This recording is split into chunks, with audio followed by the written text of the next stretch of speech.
Top stories from around the island. To the point. Without the fluff. Puerto Rico headline news.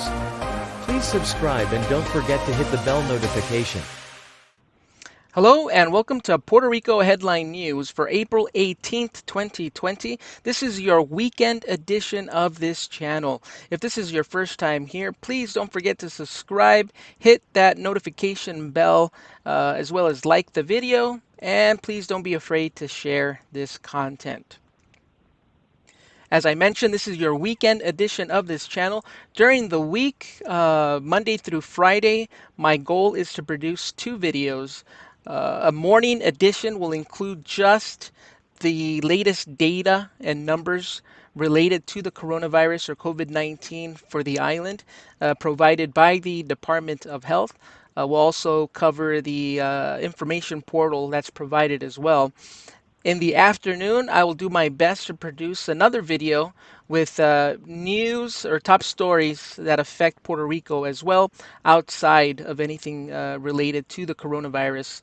I may not do a video in the afternoon every day, but as information or news breaks, if I consider it as I scour the news, something important for my subscribers, I'll definitely produce an afternoon edition as well. As far as the weekend edition, it will be just a summary of what's happened throughout the week, along with covering the latest information from the Department of Health. I hope this style of reporting or format will be something that works out pretty good for the subscribers. Again, the reason I produce this channel, many people find themselves here in Puerto Rico, maybe have moved here recently, and it's hard to find any kind of news sources primarily in English. And even some of those that do understand Spanish, they just prefer something in English. So that's the goal of this channel, with sometime in the future producing a real YouTube-based full program on the news here in Puerto Rico. So certainly working toward that. So again, I appreciate you taking the time to watch this channel and support it. And I do read those comments as well, and try to respond as best as I can. So let's go ahead and cover the latest information here in Puerto Rico. Before I get into the numbers for COVID-19, the updates from the Department of Health, I thought it would be important to discuss this article here. This came out on Friday, yesterday, at about little after 7 p.m., where the Secretary of the Department of Health recognized or admitted to the fact that the data that he's providing the press, the data that it's being provided to the information portal, in many cases is incorrect.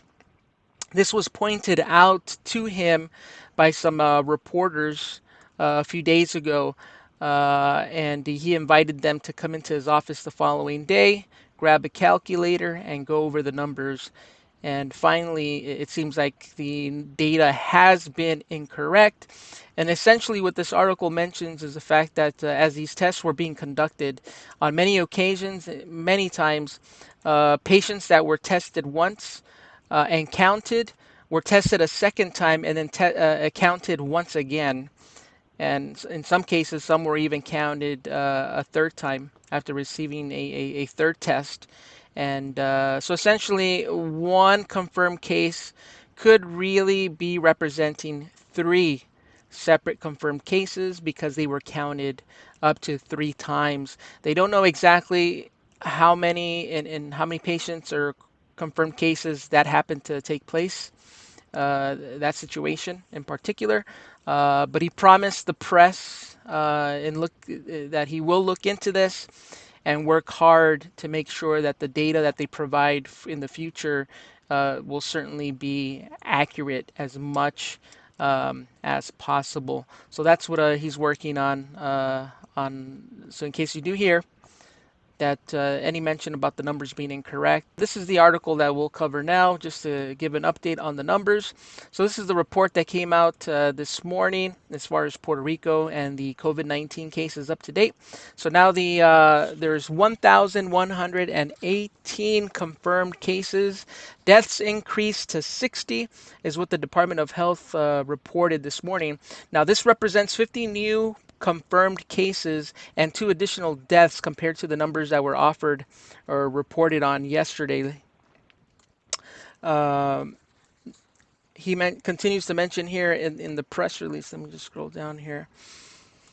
He says, we are working on filtering and classifying the results of positive cases to present a clear number on the statistics of COVID-19 on the island. Said information is being verified by the epidemiology and the biosafety team of the Department of Health. So once fully validated, it will be updated and published appropriately. Lorenzo Gonzalez said in a written statement this morning. Now, here's some additional information regarding these deaths that were reported. Now, in the press release, the agency reported that one of the 2 deaths reported today is that of a 73-year-old woman from the Aguadilla region.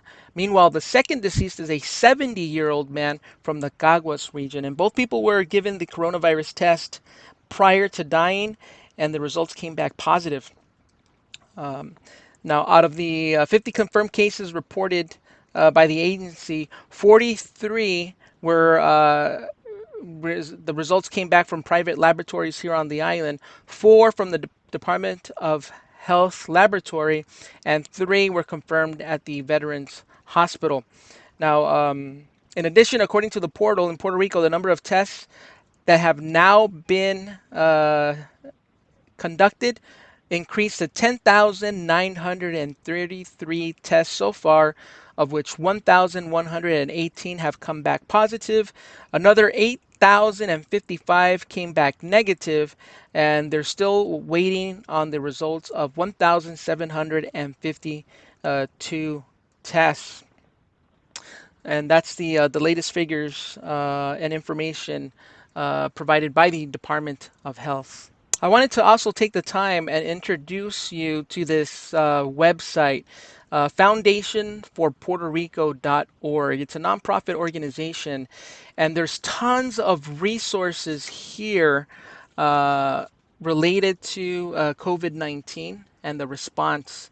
So some of the things that you'll be able to see here: financial aid for business owners, what some companies have been doing. For example, Airbnb, the company will make a contribution of $250 million to the hosts who suffered cancellations due to COVID-19 to provide support to this highly affected sector at this moment. This is in particular to Puerto Rico. So if you do have any income coming in from Airbnb as a host, click here and you'll learn more about this $250 million that are being made available by Airbnb. Banco de Desarrollo Centro Oriental, through the Cagua Small Business Recovery Loan Program, BEDECO offers a recovery loan for businesses located in that municipality. So such businesses can finance up to $4,000 at a 1% interest rate for operating expenses. In addition, this financing provides an option to start paying until 6 months after the lifting of the executive order.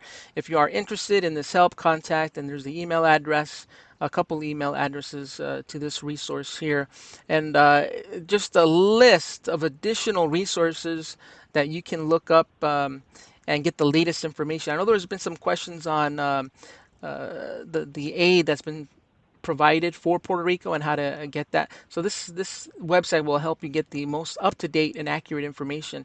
For example, the Department of Treasury has the $500 incentive you probably heard about. It's available to mitigate the emergency situation due to COVID-19 in Puerto Rico. People who are self-employed can apply for this incentive through SURI, available until May 1st, 2020, and then it's got for more information, access this link.